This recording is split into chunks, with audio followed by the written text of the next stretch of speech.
नमस्कार, मैं doctor Yashwant Kumar, physiotherapist.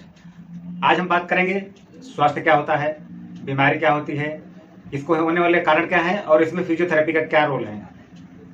तो जो स्वास्थ्य की परिभाषा विश्व स्वास्थ्य संगठन ने दी है, उसके अनुसार यदि कोई आदमी बीमार नहीं है, उसके अंदर कोई बीमारी नहीं है, वो सोचता है कि मैं स्वस्थ हूँ, तो उसका सोचना बिल्कुल गलत है। क्योंकि विश्व स्वास्थ्य संगठन के अनुसार व्यक्ति को तभी स्वस्थ कहा जा सकता है जब वह शारीरिक रूप से, मानसिक रूप से, सामाजिक रूप से एवं आध्यात्मिक रूप से पूरी तरीके से स्वस्थ हो, तभी उसको स्वस्थ कहा जा सकता है।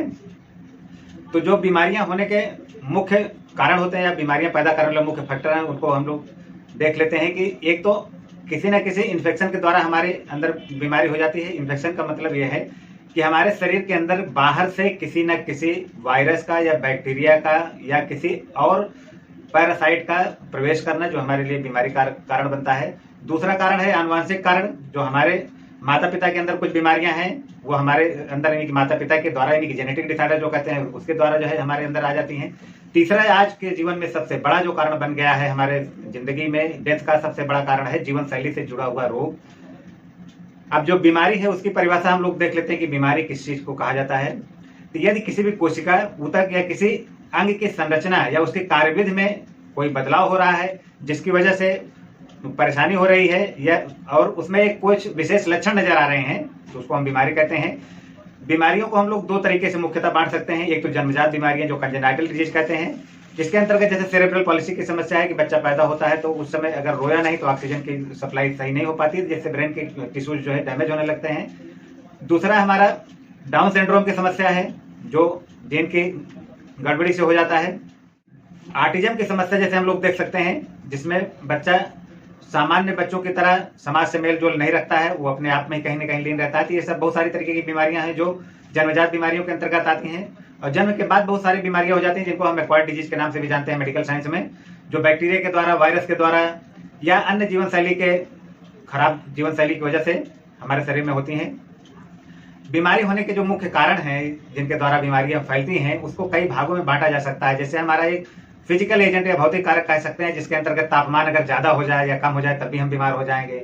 दबाव जो है ज्यादा हो गया, कम ज्यादा हो गया तब भी हम बीमार हो जाएंगे। बहुत ह्यूमिडिटी हो गई, उमस हो गई तब भी हम बीमार हो सकते हैं। रेडिएशन का खतरा जैसे है, उसमें भी हम लोग बीमार हो, जैसे अल्ट्रावायलेट का रेडिएशन है, गामा रेज का रेडिएशन है, इंफ्रारेड रेज का रेडिएशन है। सूरज की रोशनी में भी हम लोगों को इंफ्रारेड रेज मिलती है, उससे रेडिएशन का खतरा रहता है। आवाज अगर बहुत ज्यादा है तो कहीं ना कहीं बहुत बड़ी बीमारी का कारण बनता है। कान से जुड़ी हमारी समस्याएं जो है हो जाती हैं। कभी जैसे इस समय लोग ईयरफोन वगैरह लगा के भी सुनते रहते हैं, तो उससे भी सुनने में कहीं ना कहीं दिक्कत आने लग जाती है। बहुत सारे मेंटल डिसऑर्डर्स भी हैं जो कि आवाज की वजह से हो सकते हैं।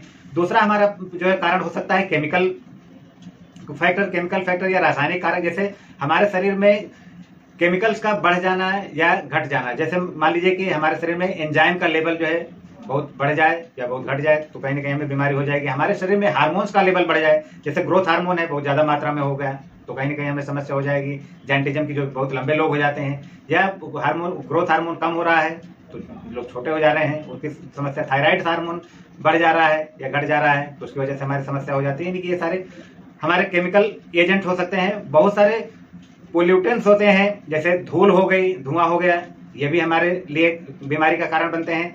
बहुत सारे मैकेनिकल कारण हैं जिससे हम लोग बीमार हो जाते हैं। मैकेनिकल कारण का मतलब कि जो हमारे ऊपर बाहर से फोर्स लगता है तब हम जो है चोट खा करके जैसे गिर जा रहे हैं, हमें फ्रैक्चर हो जा रहा है, स्प्रेन हो जा रहा है, स्ट्रेन हो जा रहा है, डिसलोकेशन की समस्या हो जा रही है। कहीं ना कहीं मैकेनिकल फोर्स के अंतर्गत कह सकते हैं, मैकेनिकल फैक्टर के अंतर्गत कह सकते हैं।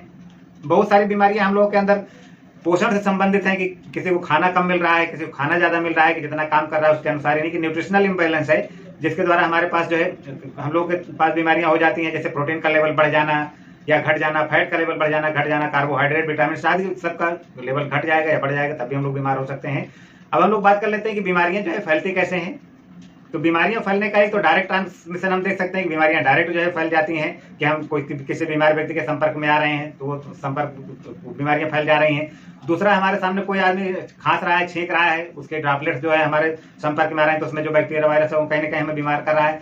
दूसरा, हम मिट्टी के संपर्क में आ रहे हैं तो बहुत सारे मिट्टी में बीमारी के कारक होते हैं, जो इसके स्पोर्स हैं वो मिट्टी में ही रहते हैं और वो हमें कहीं ना कहीं बीमार करने के लिए कारण बन जाते हैं। कि हमारी स्किन जैसे ही कटती है, अगर वो आ गए तो हमें बीमार कर देते हैं, जो कि बहुत खतरनाक बीमारी होती है। बहुत सारे जानवरों के काटने से हमें बीमारियां हो जाती हैं, जैसे रेबीज जो है बीमारी, कुत्ते के काटने से हो जा रही है, घोड़े के काटने से हो जा रही है, बंदर के काटने, क्योंकि इनके सलाइवा में रेबीज का वायरस होता है और जब ये काटते हैं तो सलाइवा के साथ रेबीज का वायरस शरीर में प्रवेश कर जाता है जो टिश्यू डैमेज करने का काम करता है। बहुत सारी बीमारियां हैं जो कि प्लेसेंटा के थ्रू गर्भावस्था में माँ से ही बच्चे के द्वारा ट्रांसफर हो जाती हैं, जैसे HIV की बीमारी है। और बहुत सारी बीमारियां ऐसी हैं जो कि इनडायरेक्ट ट्रांसमिशन से होती हैं, जिसमें हम डायरेक्ट संपर्क में नहीं आ रहे फिर भी हमको बीमारी हो जा रही है। जैसे हम किसी संक्रमित व्यक्ति के कपड़ों का इस्तेमाल कर रहे हैं, उसके खिलौनों का इस्तेमाल कर रहे हैं या उसके टूथब्रश का इस्तेमाल कर रहे हैं तो हमारी बीमारियां हो जाती हैं। बहुत सारा खाने का सामान एक स्थान से दूसरे स्थान पर जा रहा है, जैसे खाना हो गया, दूध हो गया, पानी हो गया, ये सारी चीज़ों भी बीमारियां पैदा करने का काम करती हैं। बहुत सारी बीमारियां जो है हवा से भी फैल जाती हैं। कभी कभी ऐसा होता है किसी व्यक्ति के अंदर कोई बीमारी है लेकिन उसके अंदर कोई लक्षण नहीं है, जैसे हम लोगों ने कोरोना में देखा कि बहुत सारे लोग कोरोना पॉजिटिव थे लेकिन उनके अंदर कोई लक्षण नहीं आ रहे थे, फिर भी वो दूसरे में बीमारी ट्रांसफर कर रहे थे। अब जो बैक्टीरिया से होने वाली जो बीमारियां हैं उसमें दो तरीके से बैक्टीरिया हमारे अंदर बीमारी फैलाने का काम करते हैं।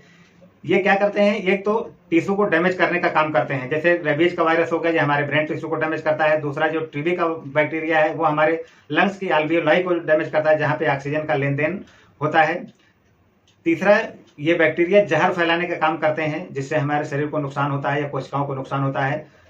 पहला, जैसे ये क्या करते हैं कि बैक्टीरिया शरीर में जैसे प्रवेश किए वो अपना जहर कोशिकाओं पे छोड़ना शुरू कर देते हैं। दूसरा, जब ये बैक्टीरिया अंदर जाते हैं तो अपने अंदर ही जहर को स्टोर किए रहते हैं और जब ये फट जाते हैं, जब मर जाते हैं, तब इनका जहर बाहर आता है जो हमें बीमारी पैदा करने का काम करता है।